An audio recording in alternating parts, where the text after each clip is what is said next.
Okay. Okay, so hi everyone. I'm gonna wait just a second that everyone gets settled. Okay.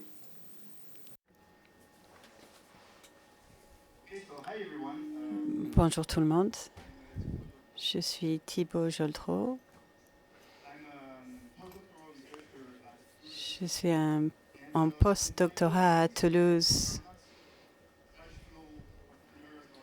Et avec ma collègue Louise, on n'est pas des innovateurs, on est que académique. Donc l'innovation sur les politiques, c'est aussi important que la durabilité que nous cherchons tous. C'est pour ça qu'on est content de vous présenter les résultats de notre Twin Seeds projet de recherche pour regarder la transformation de l'économie post-Covid. Quels sont les effets de l'économie circulaire dans l'industrie du textile en France?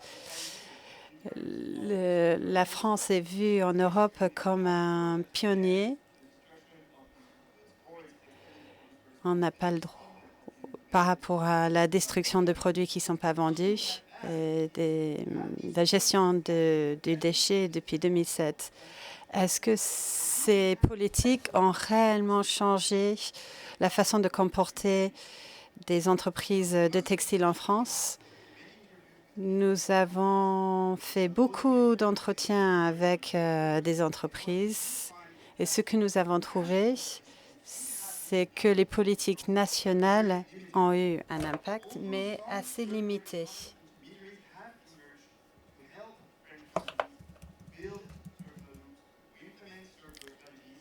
Mais ça a aidé les entreprises à mettre des choses en place.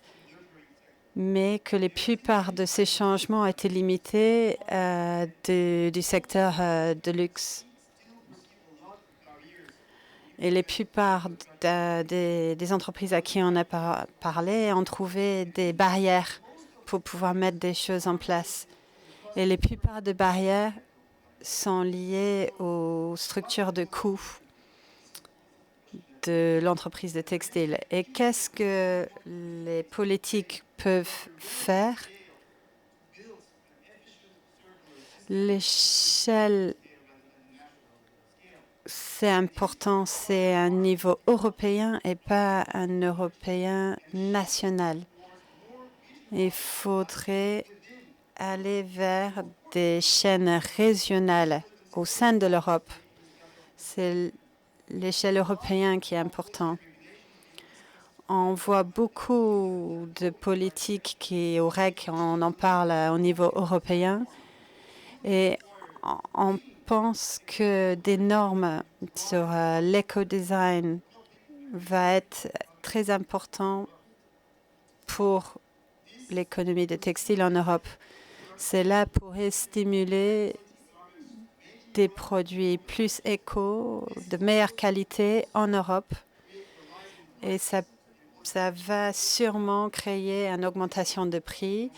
Et donc, les politiques vont être obligés de passer du temps à convaincre la nécessité de ce changement.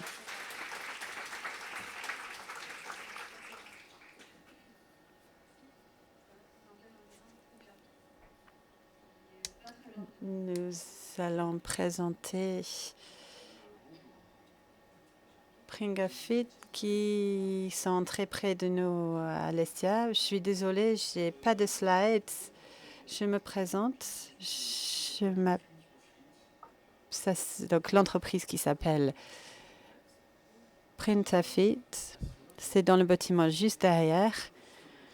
Nous sommes les premiers à avoir des semelles imprimées en 3D. Je suis podologue de formation et je suis aussi formateur pour les dangers en entreprise. C'est pas très sexy.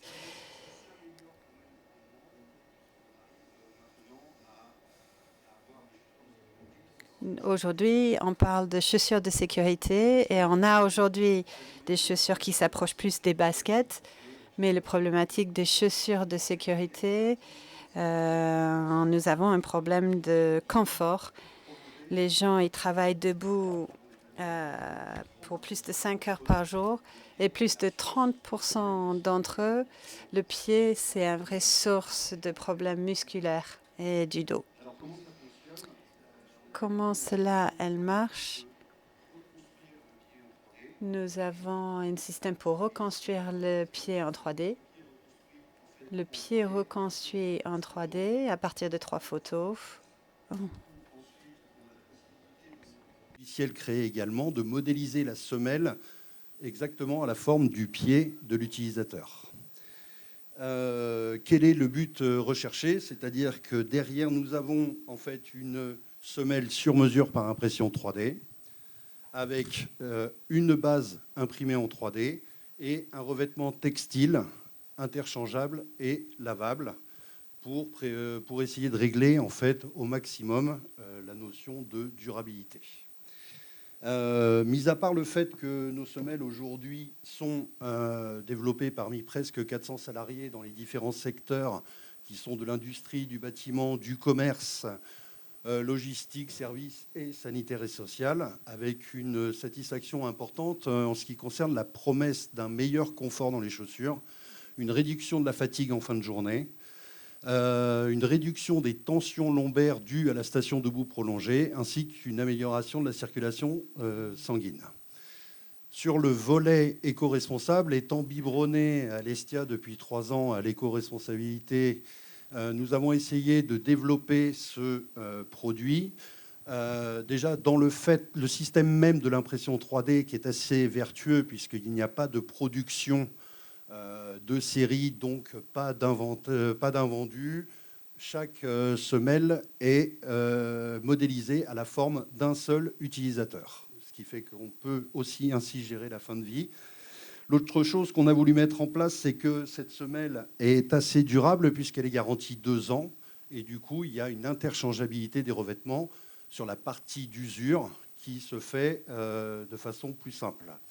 Les revêtements textiles, on essaye de les utiliser à base de soit matériaux végétales, type maïs, ou à base de mousse recyclée. Nous avons mis aussi, nous mettons en place également une filière de revalorisation des anciens revêtements textiles que nous récupérons quand nous fournissons les nouveaux, qui partent sur une filière de revalorisation pour l'isolation des murs. L'autre chose que nous voulions mettre en place, c'était de sortir un petit peu du pétrole. Et du coup, nous imprimons nos semelles en matériaux 100% biosourcés, puisque c'est du polyamide 11 à base d'huile végétale de ricin. Aujourd'hui, nous équipons des entreprises comme la SNCF, Veolia, Air Liquide, Ikea. Donc ça fonctionne plutôt bien avec des entreprises à forte valeur RSE. Donc là-dessus, nous travaillons à la fois sur le volet sociétal et aussi environnemental, puisque nous produisons au circuit court au Pays Basque autant la base imprimée que le revêtement textile. Au niveau des développements, nous sommes en train de mettre en place une deuxième version de prise de mesure avec une intelligence artificielle de reconnaissance du pied à partir d'une seule photo, permettant de traduire plusieurs données spécifiques au niveau du pied en termes de longueur, de largeur de pied, de forme et de taille de voûte plantaire, ce qui nous ouvre en fait un marché supplémentaire au niveau du B2C avec une volonté farouche en fait de démocratiser le sur-mesure et permettre d'avoir une paire de semelles qui permettent d'avoir du 3 en 1 pour la ville, le travail et l'activité physique et sportive. Je vous remercie. Merci beaucoup. On passe à notre dernière intervention, Obexplore.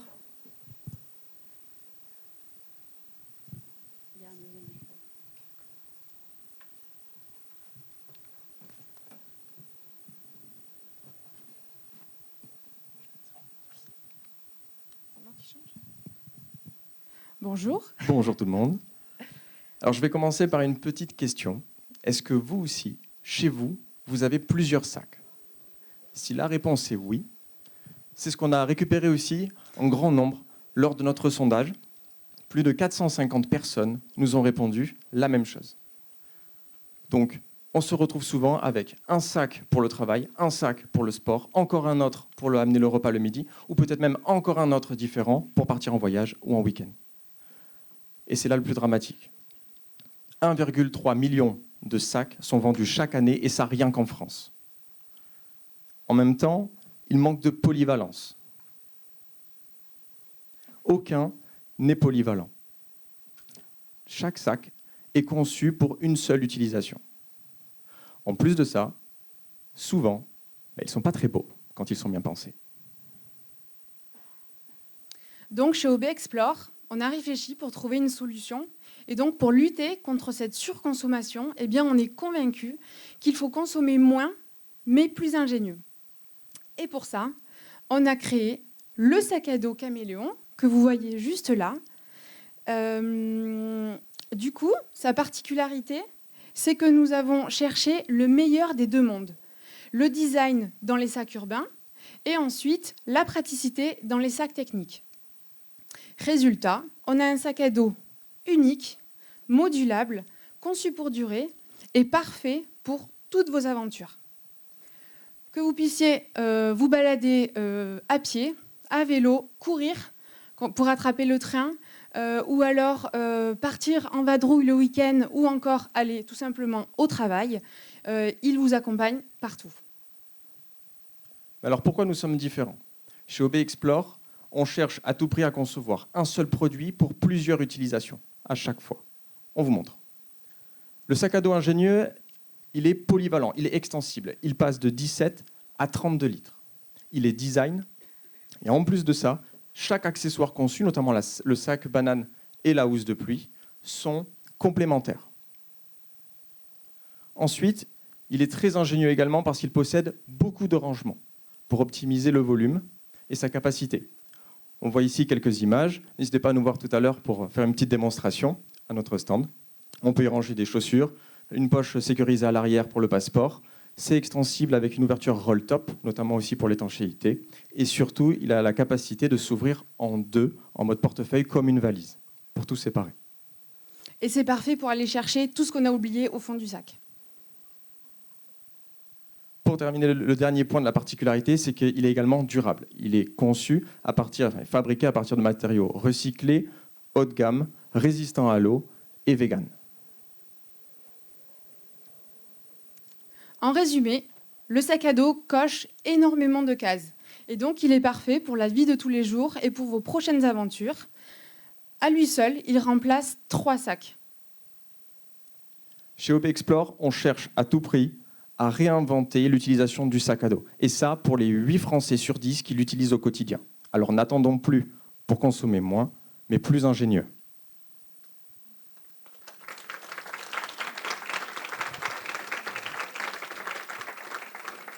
Merci. On a oublié de se présenter peut-être. Nous, c'est Aurélie et Kylian. Nous, c'est Aurélie et Kylian et on est les fondateurs de la marque OB Explore. On est donc basé au Pays Basque, à Asquin. Et si vous voulez vous faire plaisir, on est actuellement en précommande. Donc, si le sac à dos peut être super pratique pour vous, il est à moins 20% sur notre site internet. Donc, n'hésitez pas, si vous voulez scanner le QR code ou aller sur notre site internet, ob-explore.com. Et pour en voir un petit peu plus, vous pouvez aussi nous suivre sur les réseaux sociaux, Instagram et LinkedIn. Merci à vous. Merci. Merci. Maintenant, on va faire une petite pause pour aller visiter les salons d'innovation si vous les souhaitez. Et on essaye de se retrouver en amphi à 45. Donc, ça va être une toute petite pause pour continuer sur le programme de la journée et la table ronde autour de la traçabilité. Merci.